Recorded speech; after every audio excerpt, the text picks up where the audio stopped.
Hello students, तो आज का हमारा टॉपिक रहेगा क्लास 9th का लॉ ऑफ कंजर्वेशन ऑफ मास।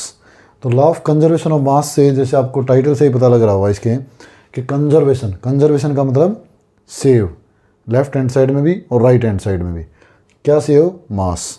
ठीक है। अब जैसे इसकी डेफिनेशन क्या है, in whole chemical reaction the mass of product and the mass of reactant are always remains constant. अब इसका डेफिनेशन का मतलब क्या है, जैसे मैं आपके सामने एग्जांपल दिया मैंने, H2 gas plus Cl2 gas 2HCl form हुआ। ठीक है।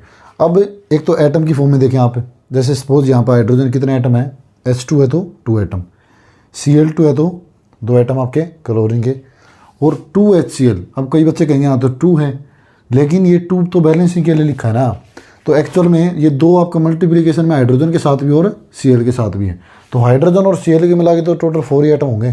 क्लियर।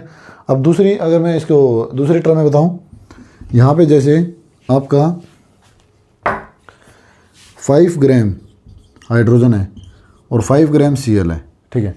तो left hand side, reactant side कितना मास होगा टोटल? 10 ग्राम। तो प्रोडक्ट साइड भी आपका कितना होना चाहिए? 10 ग्राम। तो मतलब लेफ्ट हैंड और राइट हैंड साइड दोनों क्या होनी चाहिए? इक्वल, बराबर होना चाहिए मास की रेशियो में, एटम की रेशियो में। तो उसको हम कहते हैं law of conservation of mass. Clear. Second, आपका 9th क्लास में कौन सा लॉ पढ़ना है? Law of constant proportion. जैसे कि नाम से पता लग रहा हो आपको, कांस्टेंट का मतलब होता है बेटा fix. A compound always contain a element in a fix ratio.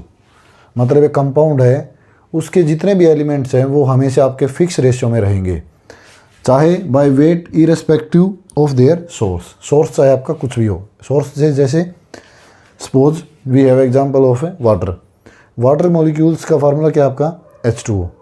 H2O का फार्मूले में हाइड्रोजन के कितने एटम है?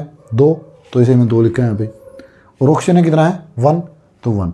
तो ऐसा सिंपल होल नंबर रेशियो में आपका एलिमेंट की रेशियो आपको देखने को मिलेगी। अब इसका दूसरा मतलब क्या है कांस्टेंट का?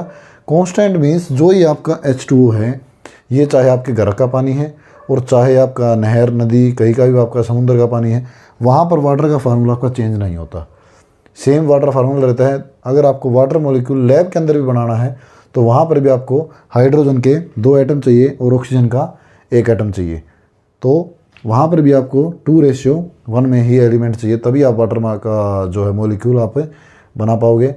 तो कांस्टेंट प्रोपोर्शन का ये मतलब था कि कोई भी एलिमेंट या कंपाउंड के एलिमेंट्स का रेशियो क्या रहता है? हमेशा फिक्स रहता है। Thank you.